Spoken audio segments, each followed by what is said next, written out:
Hello, in this video I'm going to be showing you how I adapted my Tenshodo motor bogies for use on DCC. As supplied, of course, they offer analog DC, which means that the current picked up by the wheels is fed directly to the motors. The two terminals on the top of the bogie, as you can see there, are simply for coupling that motor bogie to another motor bogie, say in the same driving carriage, or to a trailing bogie that has current pickups. But they will be used in a different way, as we'll see. So before you start, make sure you've got everything that you might need.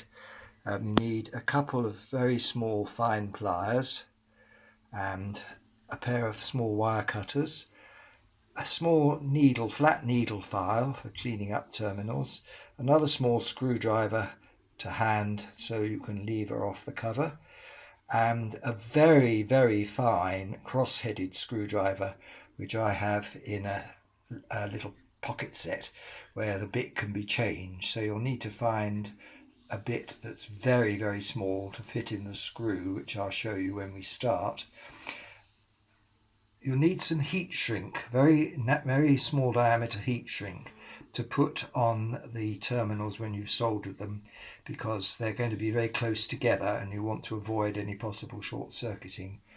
You can have the decoder you're going to use already, or you can have some coloured wire ready to be soldered onto the terminals. I've got a decoder here. It's actually a dud one, so I can use it as a demonstration.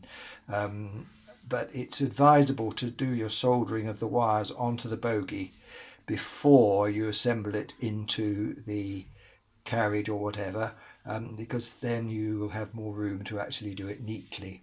So to that end, have a reel of solder, multi-core solder, and a soldering iron at the ready. So, and the other thing is, just here in the front there, I've got a holder that's adjustable, so I can put the bogie in there and clamp it up, which makes it easier to hold the bogie while I'm working. But you don't have to have that, it's just that it's a bit easier. Okay, so just get started and we'll see how we go. So I've mounted the bogie in my little holder to make it easier, and the first thing I need to do is to remove that very, very small screw at one end of the cover underneath. So we're looking at the underside of the bogie, and at that end there's just one tiny little screw, cross-headed, and this is where you need that very small screwdriver. So be careful not to lose it. Holder's not proving very successful there. I haven't tightened it up enough. There we go. So take out that very small screw. Careful with it. No, not quite. There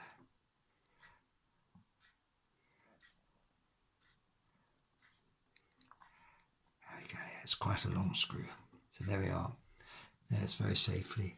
Now push that cover in that direction. There's an arrow marked on there, so push it away from you, and then you should be able, you might need a little screwdriver just to, that's it, prise that off. Okay, and there are little hook things underneath that go back when you, to locate it when you put it back together. So as soon as you've done that, of course, the wheels pop out because they're under pressure from the pickups that rub on the inside of the wheels. So remove the two wheels. Doesn't matter which way round they go, they're both the same. Okay. And then we need to remove, very carefully remove the motor by just gently lifting it upwards.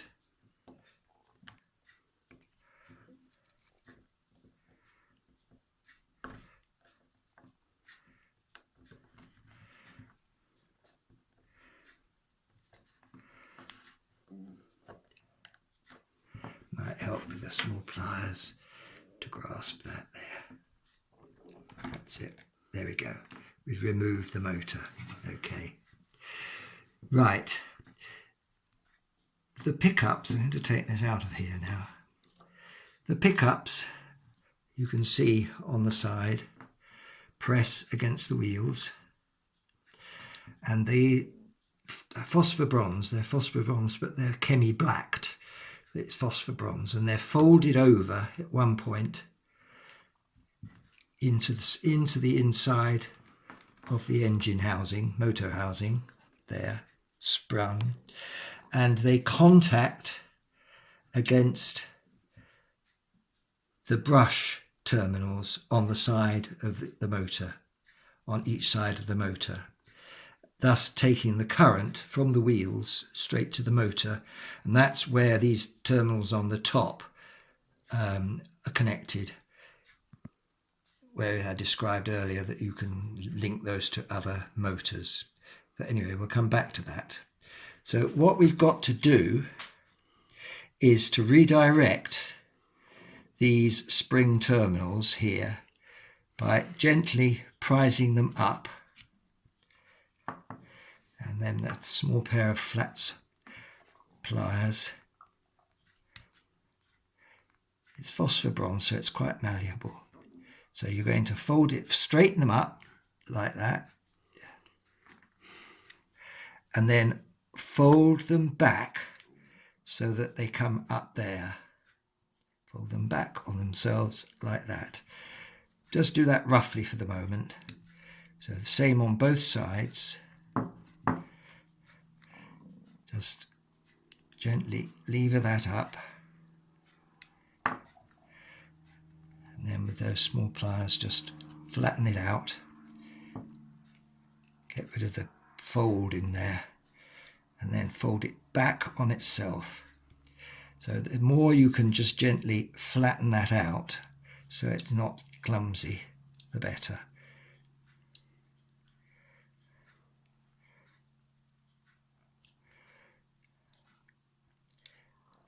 Okay, so they are, when we put it back together, they are going to form the incoming current terminals, because they are now just directly connected with the wheel pickups. So you'll have your negative and positive coming into there and not connected to the motor. Okay, so the next thing we've got to do is to reassemble what we've just dismantled, put the motor back and so forth, and then we can continue with the rest of the job. So just to recap, this is what the motor housing now looks like. These phosphor bronze links were originally folded over inside the case. They've now been brought up across and bent back so that we've now got two potential terminals above the motor housing.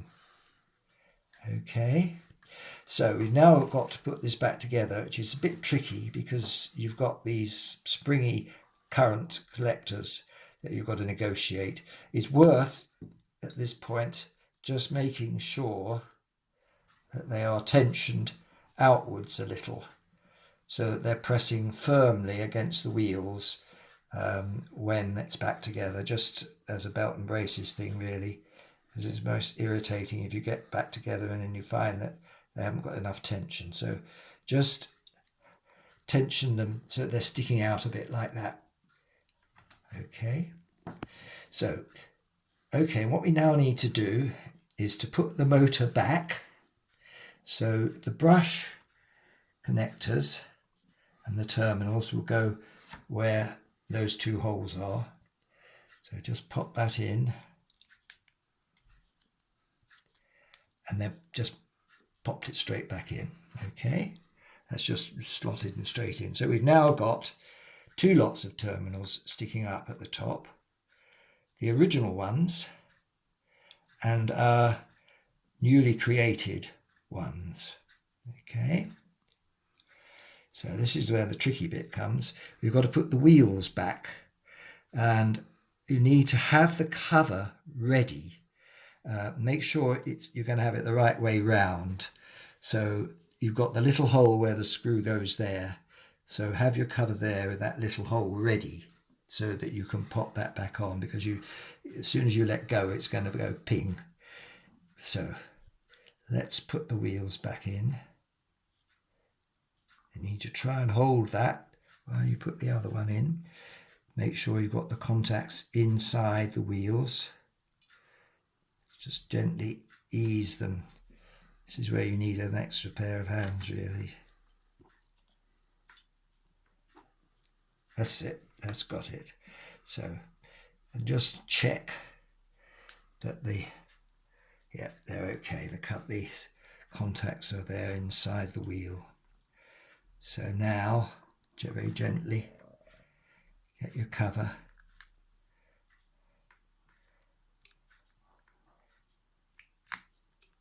And quickly click it back together. Okay, and then before disaster strikes, put that tiny, tiny little screw back in.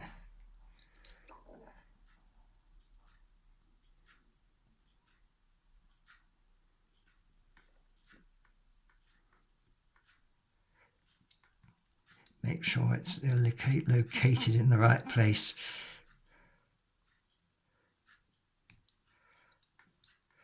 You could do with a magnetic screwdriver, really.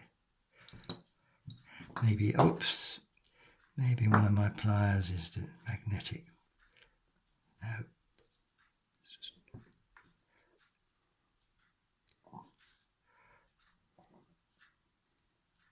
What I'm going to do is just to see if that is lined up. Yes, that's it.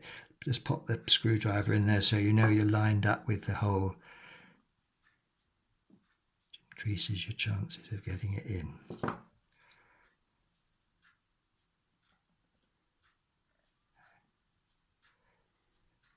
That's it. That's got it. And screw that back. Right. Okay. So we're now at the point where we can think about using the terminals. So there they are. I've just splayed them out a little bit because we need to be doing some soldering on those. Right, so we'll move to the next stage now. I'll get the soldering iron heated up and we'll solder the wires on. Okay, so we're now at the point where we can do some soldering, connect up the decoder or wires that will go to the decoder. Now before we do that, I mentioned earlier these terminals we've created from a phosphor bronze, and they're blacked, they're chemi-blacked, and they won't solder unless we rub off the chemi-black. So with a flat needle file, carefully rub the chemi-black off until you can see the shiny phosphor bronze underneath. It's a bit of a fiddle because they don't want to be held in any one position. There we are. You can see something happening now.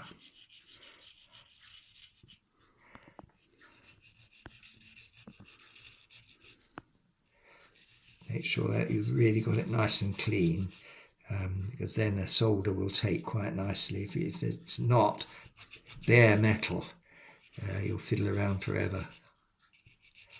And that's that. So turn over and do the other side. This is a half round file, so I'm actually finding it's easier to do it on the round side because you've got more prise on it. There we go.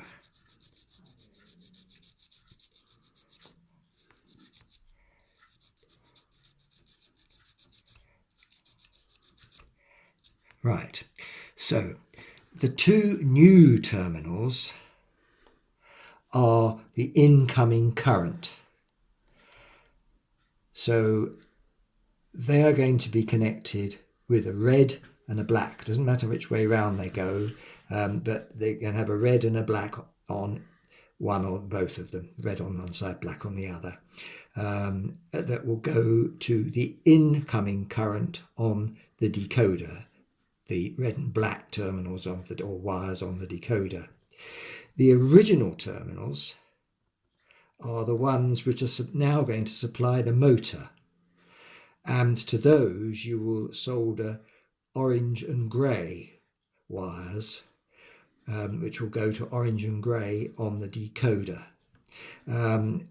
These have already had solder on because this is a Bogie I've used earlier, so they've already got a bit of solder on. But it's always a good idea when you're dealing with new metal like this to what we call tin it. Just put a little bit of solder on it on either one so that it will flow nicely when you come to do the job. We'll do that in a moment, but before we do anything else, I've got a decoder here. This is a dud one actually, so I'm going to use it for demonstration. You can use the decoder soldering it directly to the Bogie if you wish, or you can solder appropriately coloured wires onto the Bogie so that you know which wires to connect if you have like a harness or some other means of connecting it to the Bogie.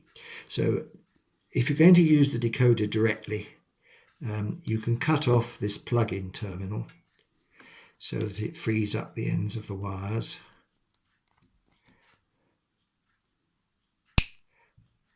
And so we need to select, sorry about that, the video got interrupted. We're now going to strip the orange and the grey. You do this very gently because it's very fine wire. That's it, and just twist those together a bit. That's the orange, and we need to select the grey. There's the grey, it's only just grey. There we go. Very gently strip it. There we go. Twist the wires together. So we've got the orange and the grey, and you need the black and the red. There's the black.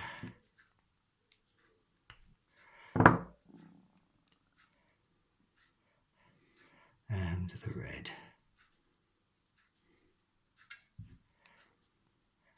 Very gently because it could easily just break the wire.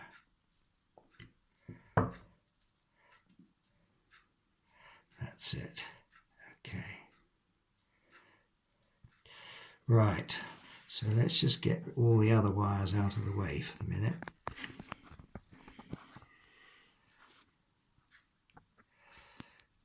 You've got the orange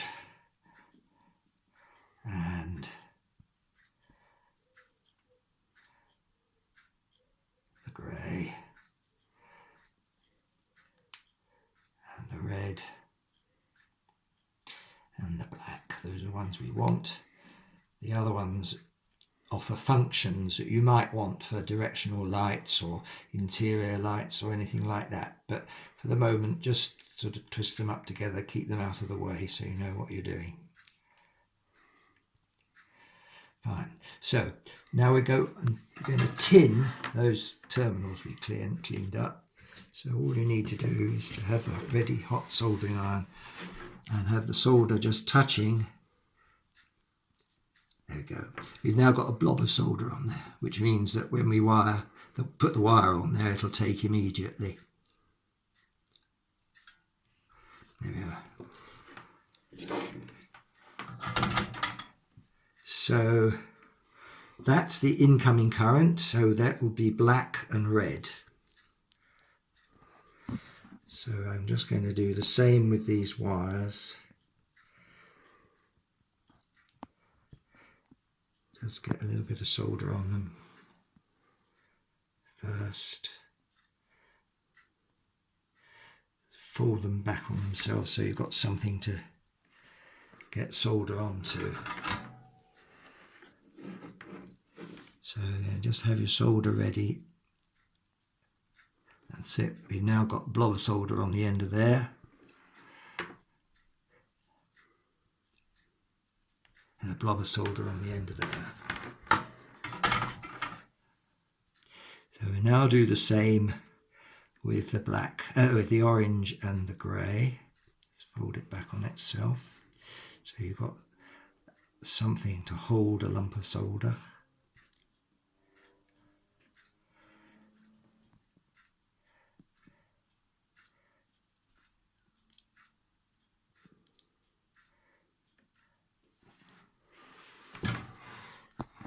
Same procedure, just have your solder there, just touch it with the soldering iron.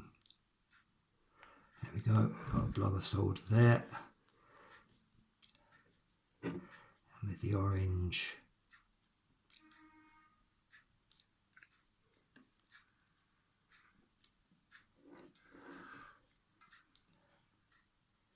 that didn't go very well.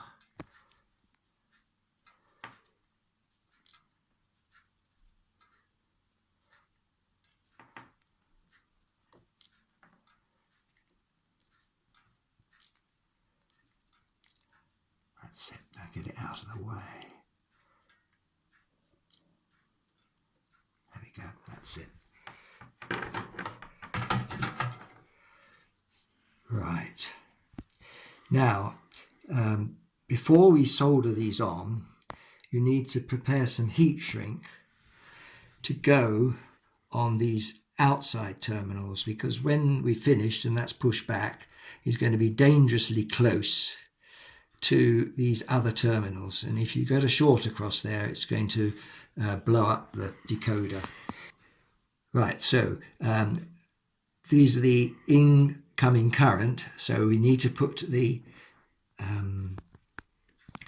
heat shrink on the red, put them on actually on the red and the black wires and push them back out the way, so that when you've soldered you can pull them back over the terminal. You only need enough to do the job. So the red and the black.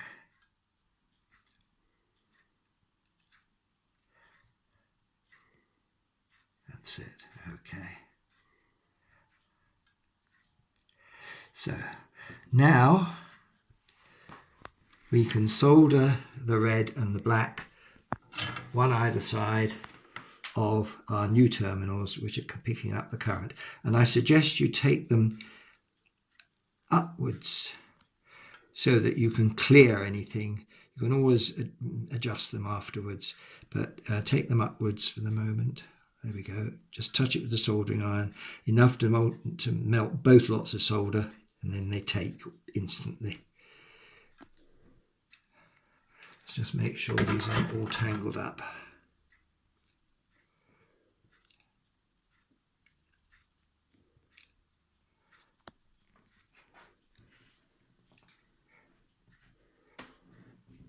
They're really fine. They're difficult and irritating to deal with.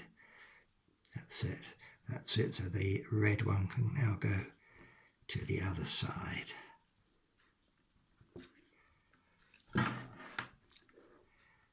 Take it in the same direction so that you can deal with it when you put it in the bogie carriage.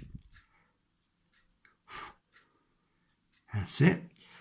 That's those two. Now we're going to do the same with we won't do the heat shrink at the moment because we need room to do these two terminals.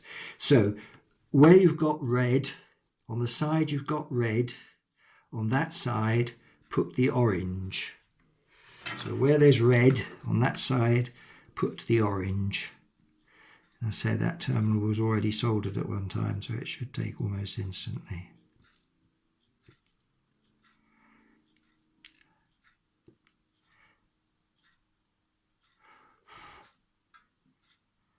That's it. And then the grey goes on the same side as the black.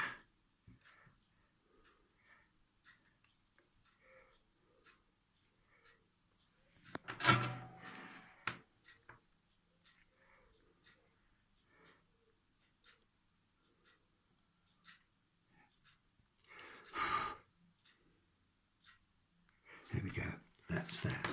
So that's the soldering done. Worth bearing in mind, you need just to hold it in place for a moment after you've done it, because it takes a moment for the solder to cool enough to hold it. So we can now slide that heat shrink back over the terminal.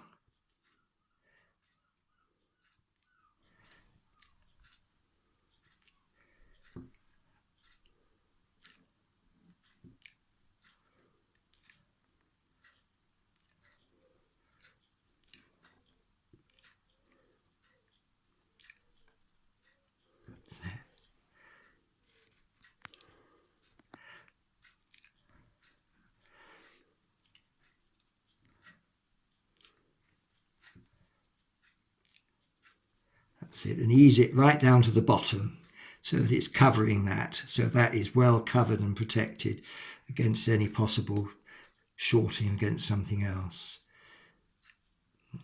I just need to squash that a little bit. There's a bit of wire sticking out, will get in the way. That's it, there we go. So that's that. Now you've just got to shrink the heat shrink just by warming it gently, rubbing up and down with the soldering iron until you see it shrink. It won't shrink completely around that very small wire because it won't go that far down, but if you hold it, make sure it's held firmly at the bottom. All will be well. So don't linger in one place too long, just run up and down. You can see it shrinking, forming the shape of what's underneath. That's it, and the other side.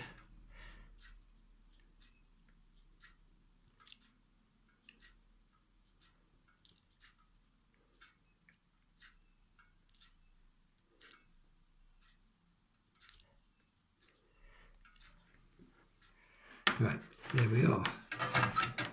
Job pretty well done. So you can now, that could now be mounted. That can now be mounted in the carriage or whatever you're going to use. But before you do that, you just need to encourage those terminals to fold back down. Just sort of give them a little push there, make them incline backwards. You can fold the tops over, that's why we've insulated them, so you can put a bit of fold on the top there, and make sure that you've got this mounted so that this is clear of catching on anything. But that is basically it. As I said, you could just solder wires on and deal with the decoder separately, but the important thing is to remember that these new outside terminals are the incoming current, red and black, and the original terminals are the ones going to the motor, orange and grey, and red and orange go on the same side, and black and grey go on the same side. Well, I think that's about it. In conclusion, I should mention that you will need to link a single motor bogie to a trailing bogie with pickups, so that you've got pickups from 2 points. Otherwise, when you go over junctions and so forth, you're going to hit dead spots. So the important thing to remember is that the wires you will connect between either other motor bogies or trailing bogies with pickups are the red and the black. So just bear that in mind, that the wires you'll need to use for connecting to other motor bogies or to trailing bogies with pickup is the red and the black. If you connect to anything else, you'll blow up the decoder, so be very careful about that. The other thing to mention is that if you have 2 motor bogies in the same driving carriage, for example, you can connect them both together using the same decoder. So you would then connect the red and black to the red and black, and the orange and grey to the orange and grey, and the decoder would only need to come off one motor bogie, rather like it is here. So if you had another motor bogie in the same driving carriage, you just need a pair of wires going red and black to the other one and grey and orange to the other one. But again, just make sure you get them the right way round. And if you've got 2 motor bogies in the same carriage, then the red and the orange need to be on the same side physically, and the grey and black need to be on the same side physically in both cases, if that makes sense.